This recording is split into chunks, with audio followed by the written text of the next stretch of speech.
Children today are deeply affected by their relationship with social media. Our children today are growing up in an era that you and I may not have grown up in. I know I certainly didn't grow up addicted to social media. It's a new phenomenon, and we parents don't know how to deal with it because we see our children being devoured by their addiction to social media. And as a therapist, I try to help parents negotiate this relationship in such a way that it doesn't become a cause for conflict, but becomes a portal for deeper connection. So the first thing I help parents understand is that children today are growing up on a diet of social media. So it is an inextricable part of their lives and of our lives. The first place to begin is to accept what is. To accept that this is here and it's in the now. So there's no point resisting it because our children will find a way to hide it from us. There's no point fighting it all the time because then it'll be a cause for power battles and for endless conflict. So the first thing is to accept that it's here. The second thing to enforce and understand is that there needs to be limits and boundaries. Limits and boundaries are healthy. They are the way we feel safe. Our children need limits and boundaries. I often say, though, that boundaries cannot be created in the spur of the moment.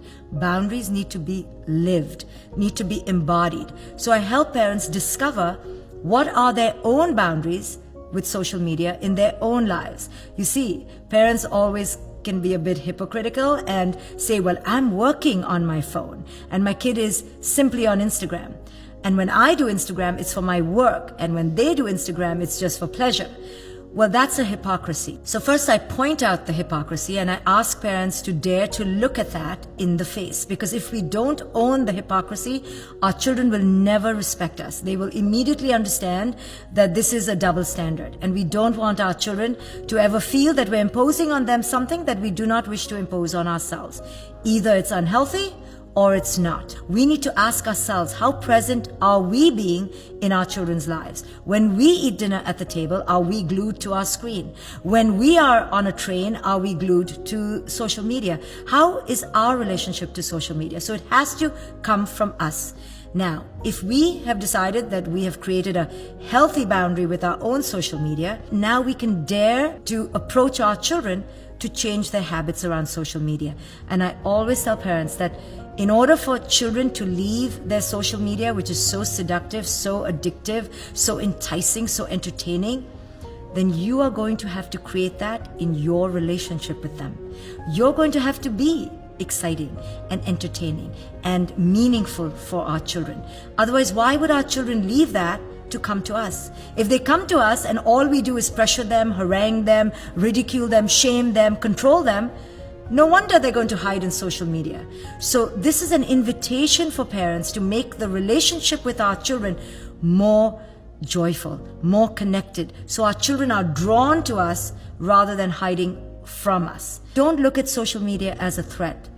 Teach your children that there is a positive aspect to it. It's not just the enemy. There's a vibrant way that we can use social media that is healthy, not in the way that is codependent. Many of us, including adults, use social media in a codependent way. You know, we post something and we do it because we are enmeshed and addicted to how many likes we get. And then we're glued to our screen. So if we use social media for that purpose, to elevate a sense of self, then we're going to model that for our children. And our children will use social media for a sense of worth.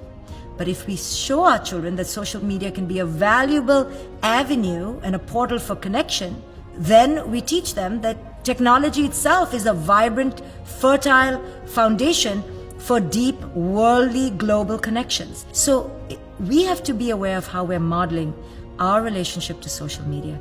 And through our modeling, our children will absorb how to use it in a positive way rather than in this codependent, addictive way.